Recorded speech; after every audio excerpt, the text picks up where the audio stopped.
pusaka yang sangat fenomenal yang memang secara pembuatan ditujukan untuk kegaibannya atau tuahnya.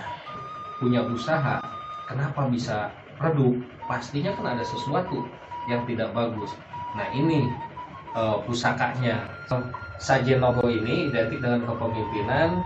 Di saat bersaing itu kan banyak hal-hal negatif ya, berhubungan dengan kepemimpinan. Itu bisa pencalonan. Assalamualaikum warahmatullahi wabarakatuh. Sampurasun, rahayu, salam budaya. Buhun kudu disuhun, sara kudu dibawa. Mari kita berbudaya dengan berakidah. Alhamdulillah hari ini saya ada sahabat saya, teman saya, Kang Andre, orang yang paling ganteng di Bogor. Kita lagi ngobrol-ngobrol seputar dunia pusaka. Nah, ini sambil ngobrol-ngobrol kita mau ngangkat tentang keris sajen, pusaka yang sangat fenomenal yang memang secara pembuatan ditujukan untuk kegaibannya atau tuahnya. Nah di sini ada beberapa pusaka sajen ya, kita ngobrolnya rileks aja sambil ngerokok gitu ya, laki-laki bro. Sajen. Nah keris sajen, filosofi dari keris sajen itu apa kan itu.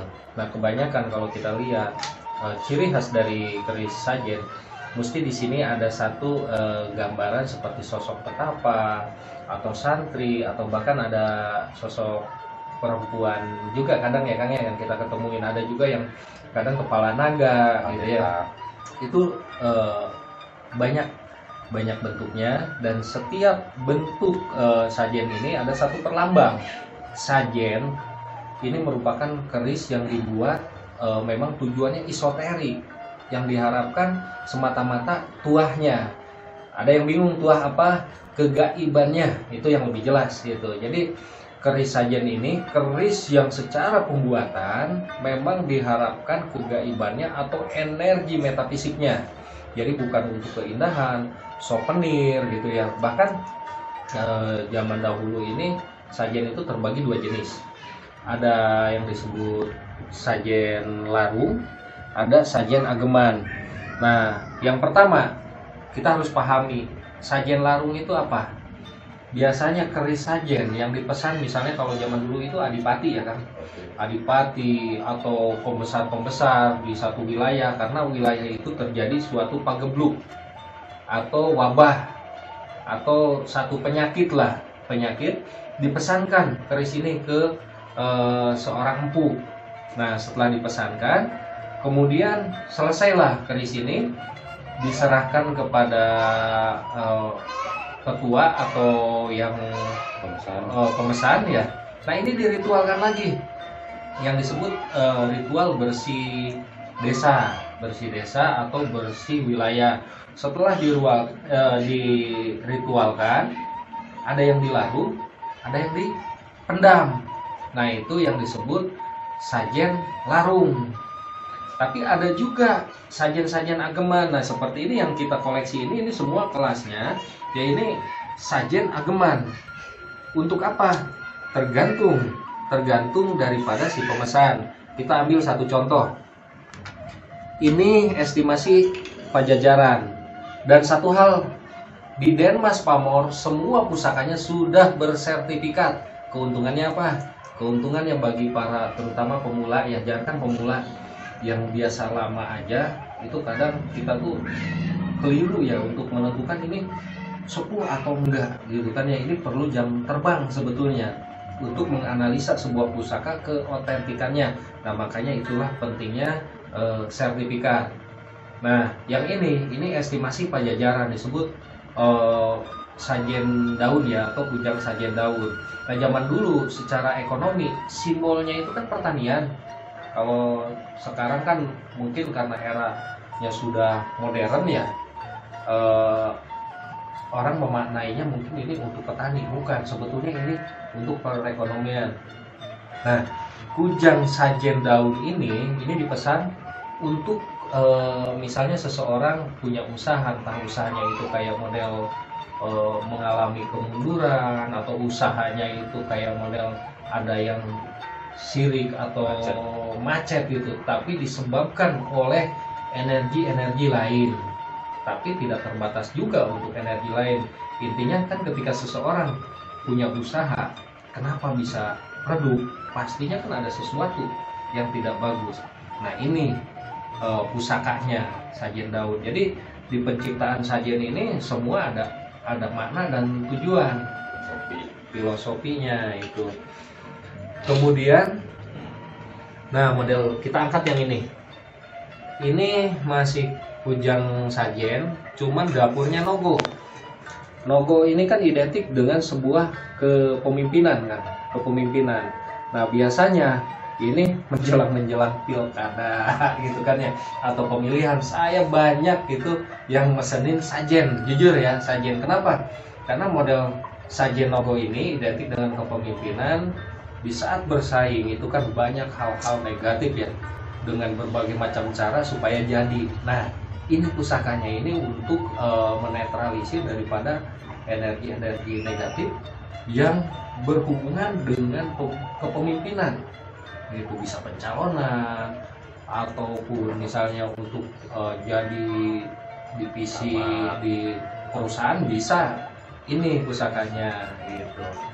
Nah ini era Pajajaran juga nih kan, cuman dapurnya Mahesa Lajer atau yang disebut Kebo Lajer. Nah ini juga identiknya kenapa ya yang Kebo Lajer atau apapun dengan pertanian? Sebetulnya bukan. Mahesa Lajer atau Kebo Lajer pada zaman dahulu itu salah satu pusaka wajib seorang raja dahulunya. Kenapa? Karena di keris Mahesa Lajer ini juga sama. Untuk pertama dari filosofinya, Mahesa itu kerbau itu diambil maknanya bahwa kerbau ini binatang yang giat, pekerja keras. Namun istilahnya apa ya, kalau di beberapa negara seperti maaf di India itu kan disucikan gitu ya, gitu. Nah kita ambil filosofi ini gitu ya, itu berharap bahwa seorang pemimpin harus bekerja keras. Dan di sisi lain Mahesa Lajer ini sama, untuk menangkal energi hal-hal yang tidak baik gitu. Nah karena pusaka itu kan ada beberapa kan, garap dalam ya, ini pusaka-pusaka yang dibuat oleh empu kerajaan kan, empu kerajaan. Dan garap dalam itu terbagi beberapa juga, ada pesanan raja, pesanan keluarga raja, abdi dalam. Tentunya akan beda pesanan pusaka seorang raja dengan bawahannya, tentu akan berbeda gitu. Yang kedua, garap luar. Apakah semua garap luar di bawah garap dalam? Enggak juga. Kalau kita lihat dari sisi esoterik, banyak empu-empu yang menyepi di wilayah-wilayah yang memang masa tuanya ingin menyendiri dan membuat pusaka-pusaka yang fenomenal. Nah dari situ kita nggak bisa menyepelekan juga keris-keris garap luar. Selanjutnya ada yang diciptakan massal, itu di era kebanyakan era Mataram Pertengahan, dibebaskannya semua masyarakat memegang pusaka sebagai persenjataan melawan VOC atau penjajah.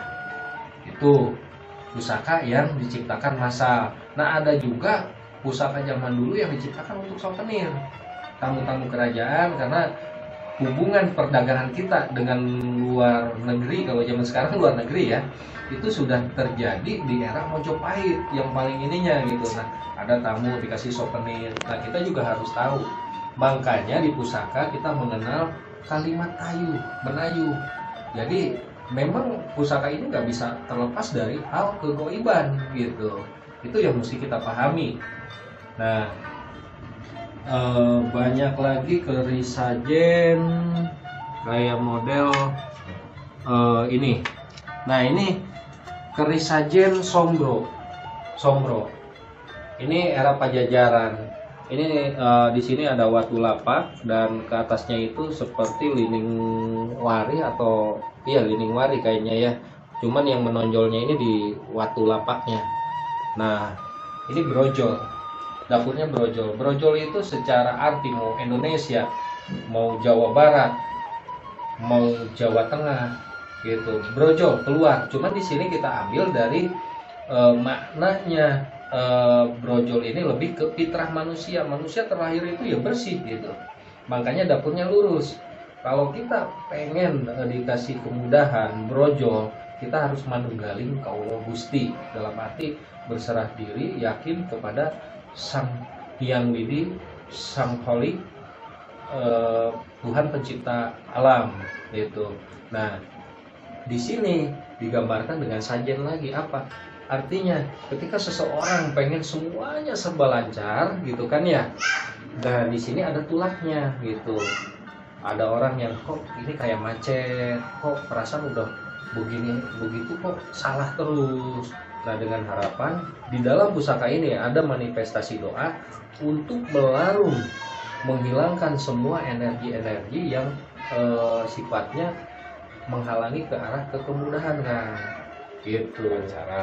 Kelancaran. Nah, Kak Andre sendiri koleksi pusakanya banyak. Nah, di sini saya punya keris sajen.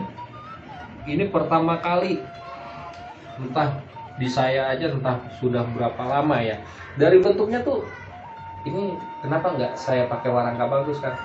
Ini hasil karya sendiri dulu lagi belajar ya, makanya kenang-kenangan gitu. Ternyata saya tukang ngoprek juga kan.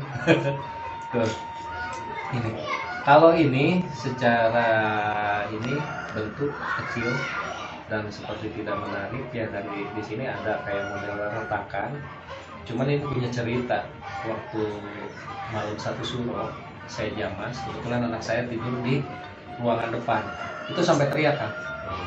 Sampai teriak, kebangun karena ngelihat sosok besar di samping saya ketika saya pegang ini gitu. Nah, ini saya terus terang kalau misalnya saya pergi ke satu tempat yang wingit atau ada yang kira-kira mengganggu, nah pusaka ini tak masukin. Iya, itu pembahasan tentang sajen. Nah, perbedaannya kalau tahu kan, bedanya kecil sama yang besar. Beda masalah bentuk ya. Di sini kan ada yang besar juga nih. Kecil. Tuh, ada yang besar juga seperti ini. Terus ada juga yang itu. Sama yang kecil bedanya apa? Kebanyakan sih sebetulnya gini ya. Pusaka-pusaka sajen itu identiknya dengan kerajaan Majapahit. Bentuknya ramping dan enteng ya, gitu. Dan setiap era itu beda-beda dari sisi material. Materialnya tentu beda. Kayak model ini. Ini besar ya, agak padat. Ini era Cirebon, cuman pertengahan. Era Cirebon pertengahan. Nah, kalau yang era-era sepuh itu kebanyakan kecil. Tapi saya pernah dapat yang besar, langka. Bentuknya itu paling kisaran 1 kilan lah, 1 kilan lebih. 1 kilan lebih kalau era-era sepuh kebanyakan ya. Nah, kalau era-era pertengahan seperti tombak ini butomeler sajen ya. Itu besar. Itu pertengahan abad-abad 18. Bahkan ada juga abad 19 tahun 1800-an gitu. Dan yang paling gampang kita amati itu dari sisi garap dan materialnya. Namun kembali lagi bahwa pusaka sajen yang betul-betul buatan empu yang masih menjalankan ritual tradisi gitu kan ya. Pusaka ini wingit, hanya pilih mana pusaka sajen larung, mana pusaka sajen ageman gitu. Nah, kalau ageman, kenapa saya hobi sajen ageman gitu ya? Karena memang itu secara tua bagus gitu kan. Bagus untuk menghalau energi negatif begitu. Nah, nanti next di video selanjutnya kita akan membahas tentang keris-keris yang lain gitu. Silakan siapa yang memang berminat atau berjodoh dengan pusaka ini bisa telepon saya. Wabillahi taufiq wal hidayah. Wassalamualaikum warahmatullahi wabarakatuh.